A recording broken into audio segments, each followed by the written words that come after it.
What's Gucci YouTube? This video is going to be all about anxiety, right? I've made videos like this in the past and they've gotten the most engagement because they were fucking real. Take it from the dude. Guys, remember this. I'm the guy who was sitting on a tennis court with a knife to my wrist, wanting to die. I was going through a divorce. I was getting out of the military. I was trying to figure out the childhood trauma. And there was one last straw that broke the camel's back, and it was a divorce, right? I was already trying to figure out the childhood trauma. I was already getting out of the military. And I'm like, damn, on top of that, a freaking, like, the person I thought I was going to be with for the rest of my life, gone? What the fuck, bro? What the fuck?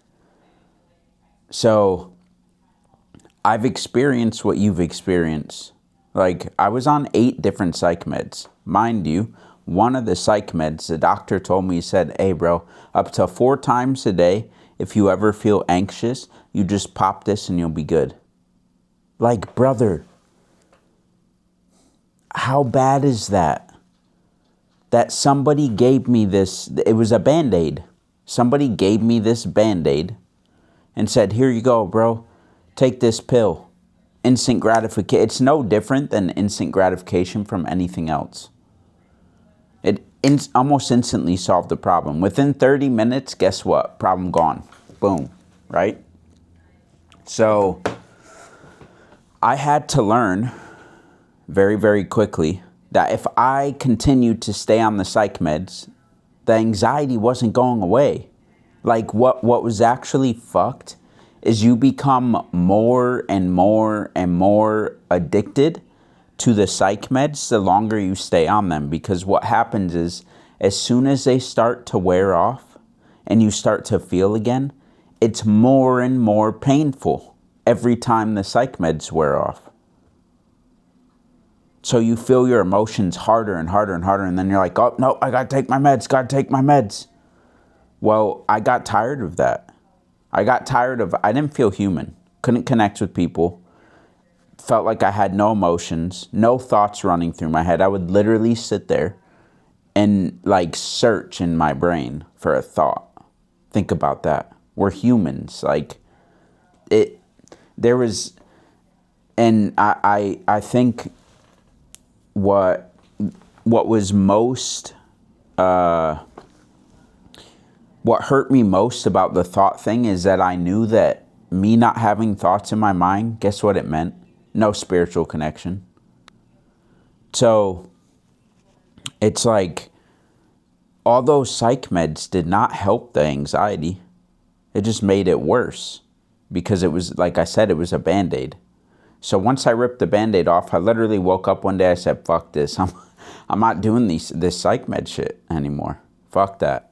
Dumped all the meds down the toilet and said, I'm going to figure this shit out.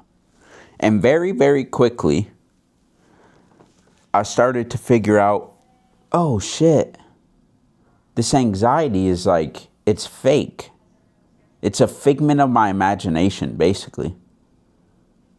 I'm projecting, which I'll get back to this. I'm projecting into the future a scenario that could potentially happen, but hasn't even happened yet. So I'm imagining myself into anxiety. I'm creating these dumbass scenarios and creating anxiety. That's stupid as fuck. Like, why, bro? Why would you do that? And that relates to anybody in any walk of life, right? For me, it was, a lot of the times, it was like, damn, my chick's gonna leave me. My chick's gonna leave me. My chick's gonna leave me. When realistically, now I understand that was God warning me. Hey, bro, if you keep living the way that you're living, she's gonna leave. She's gonna leave. It was like a check engine light, and I just ignored it. I didn't even know that's what those thoughts were, right? So,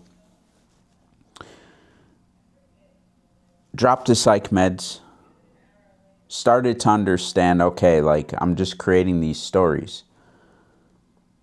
Next thing is like, okay, like we got to start rewiring the brain, rewiring your mind to think different. And I'm sure some of you guys have seen that picture where like neurons are being created, right? Neural pathways for thoughts.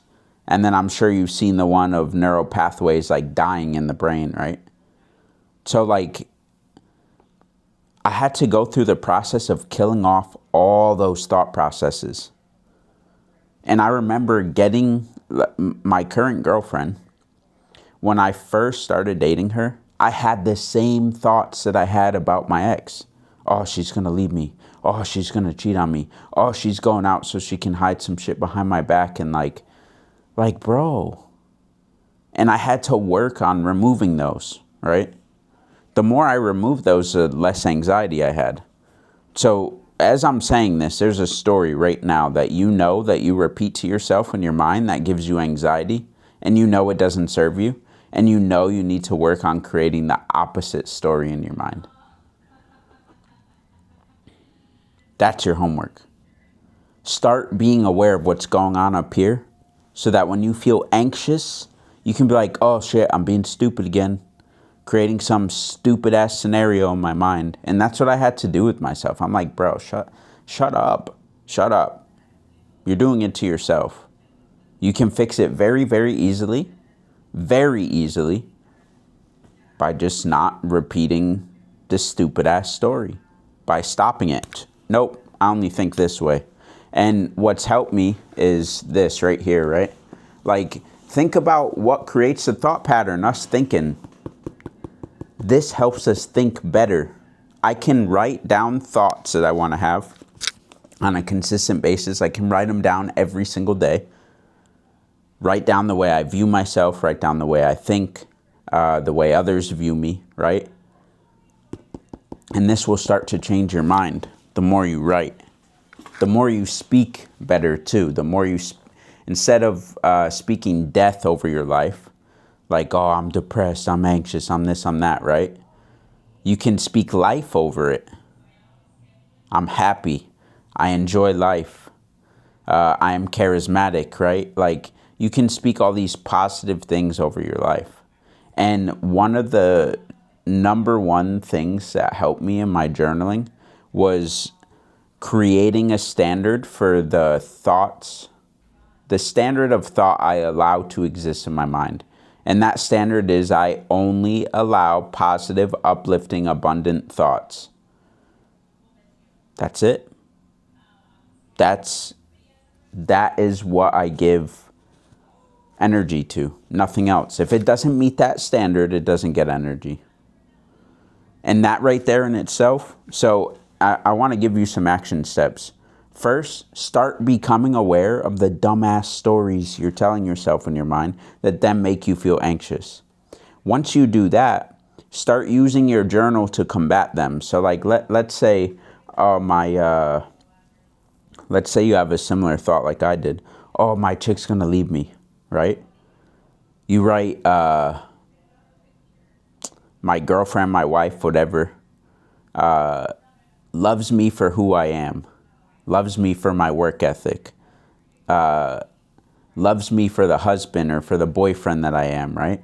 Loves me for my kind heart. And start to get yourself to think that way. So that's action step number 2.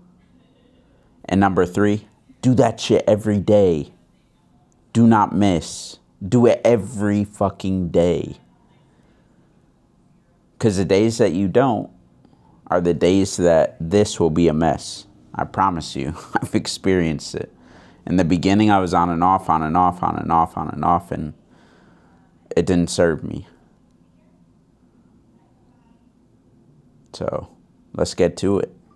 Ain't nothing to it but to do it. That anxiety is fake, and you can get rid of it simply just through journaling and creating more awareness around the stupid-ass story you're telling yourself. And I don't say that to degrade you. I say that to very powerfully move your ego to the side and get you to realize that it's just a story and it's not real.